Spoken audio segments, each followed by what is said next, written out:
এদিকে আবার ইতিহাসের সকল রেকর্ড ব্রেক করে দিল ডক্টর ইউনূস। দীর্ঘ 10 মাস পর সরাসরি শেখ হাসিনার সাথে লাইভে টকশো করলেন ডক্টর ইউনূস। সারা দেশে তোলপাড় শুরু, কি হতে যাচ্ছে আবারও দেশে। লাইভে ডক্টর ইউনূস বললেন, শেখ হাসিনাকে ছাড়া নির্বাচন কোনোভাবেই সম্ভব না। বিএনপির সাথে মাঠে খেলতে আওয়ামী লীগের মতো শক্তিশালী দলকে মাঠে দরকার বলে ঘোষণা দিয়েছেন ডক্টর ইউনূস। তাই শেখ হাসিনাকে এবারের মতো সাধারণ ক্ষমার ঘোষণা দিল ডক্টর ইউনূস।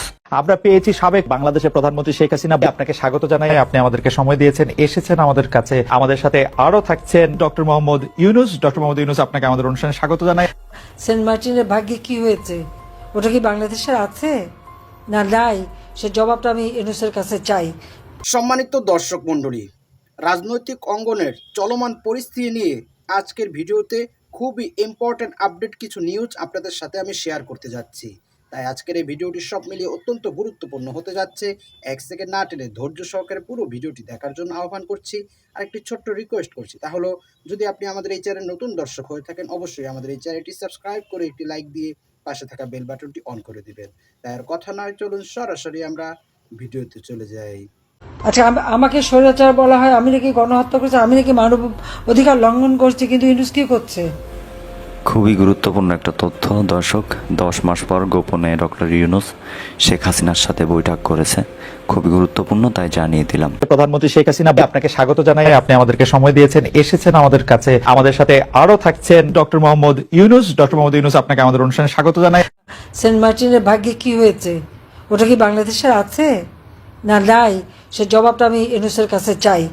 আচ্ছা, আমাকে স্বৈরাচার বলা হয়, আমি নাকি গণহত্যা করছি, আমি নাকি মানব অধিকার লঙ্ঘন করছি, কিন্তু ইউনূস কি করছে? তার যে সমন্বয়করা কি করছে, এই বেশি দিনের কথা না, এই 2-3 দিন আগেই দেখেন ধানমন্ডিতে এক বাড়িতে ডাকাতি করতে গেছে। সেই ডাকাতি করতে গেলে তাদেরকে ধরা হয়েছে। তাদের ধরা হলো কেন?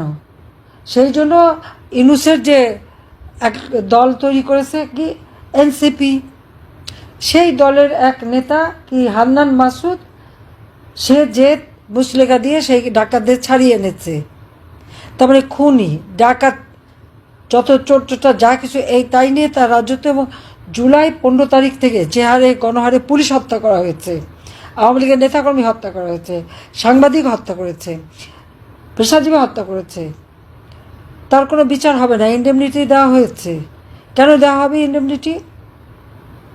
খুন করে ইউনূসের বাহিনী, এগুলি তো তার মেটিকুলাস ডিজাইনের অংশ।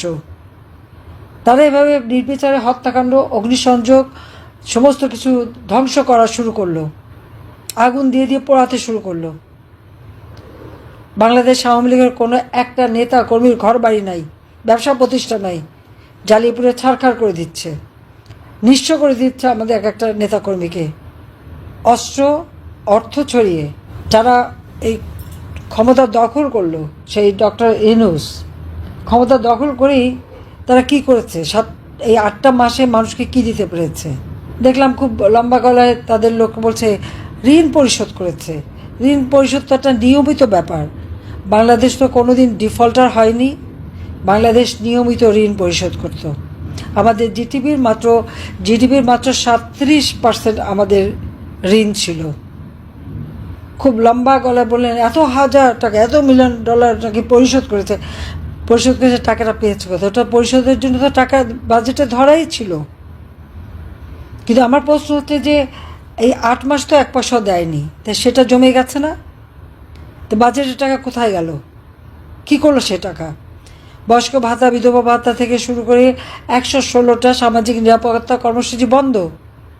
মানুষের জীবনে হাহাকার। বয়স্ক বিধবারা একটু ওষুধ কিনে খাবে, খাবার খাবে, সে সুযোগটা তাদের নাই। কিন্তু এই একটি লোক কোনোদিন বাংলাদেশের কোনো দুর্যোগ দুর্বিপাকে কোনো দিন সে কোনো সহযোগিতা করেনি। গ্রামীণ ব্যাংকে তার 1 পয়সা বিনিয়োগ নাই, কিন্তু সারা বিশ্বে মিথ্যি বলে বেরিয়েছে এটা কি তার করা। গ্রামীণ ব্যাংকে তো আমি 400 কোটি টাকা দিয়েছি যখন প্রধানমন্ত্রী হয়েছি। ইউনূসকে তো আমরা যে টেলিকমিউনিকেশন ব্যবসাটা তো আমি দিয়েছি। আর হত্যা করে তারা, নাম দেয় মব জাস্টিস। আইন কেউ হাতে তুলে নিতে পারে না, আইন হাতে তুলে নেওয়াটাই হচ্ছে বেআইনি। কেউ অপরাধ করে তাকে আইনের হাতে সোপর্দ করবে, পিটিয়ে পিটিয়ে হত্যা করা, লাঠি, সোটা, চাপাতি, অস্ত্র, চাইনিজ কুড়াল হাতে নিয়ে সে চিফ জাস্টিস থেকে শুরু করে জজ সাহেবদের পদত্যাগ করানো, একেবারে election commission, public service commission, মানবাধিকার কমিশন, তাদেরকে পদত্যাগ করানো, এটা কোন ধরনের জাস্টিস? পাবলিক তো যায় না ওখানে, এরা তো সব ইউনুসের ভাড়া করা লোক, এ তো সব ইউনুসের গুন্ডা বাহিনী, সন্ত্রাসী বাহিনী।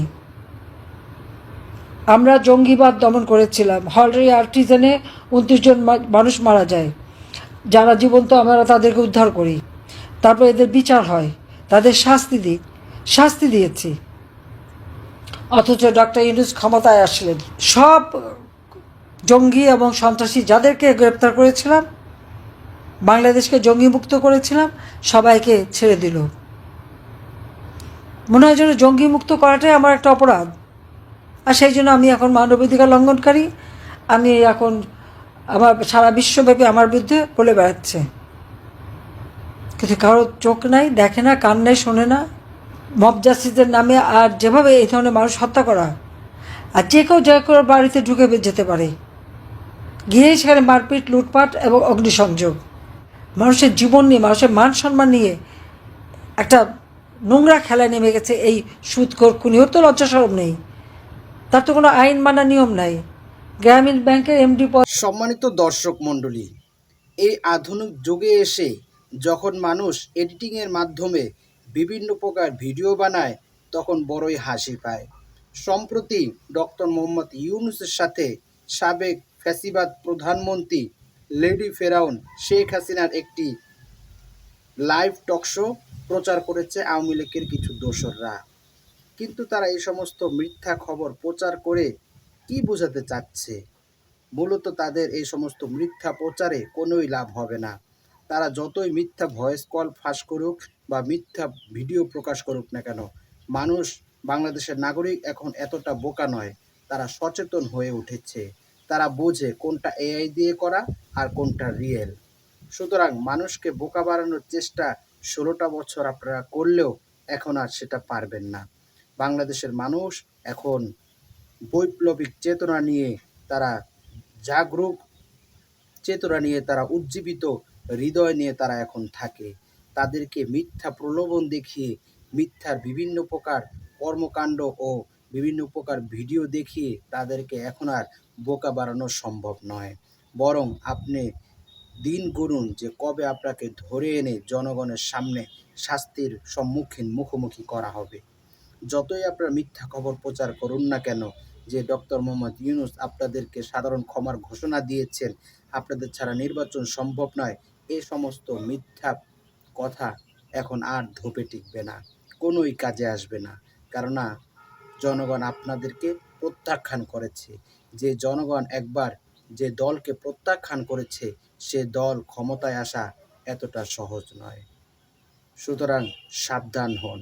এ সমস্ত মিথ্যা খবর প্রচার করে নিজেদেরকে মানুষের কাছে হাস্যকর একটি দলে পরিণত করবেন না। সম্মানিত দর্শক মণ্ডলী, আজকের এই ভিডিও সম্পর্কে আপনার কি মতামত?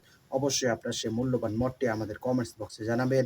আর আজকের এই ভিডিওটি যদি আপনার ভালো লেগে থাকে, অবশ্যই ভিডিওটি একটি লাইক দিয়ে শেয়ার করে দিবেন।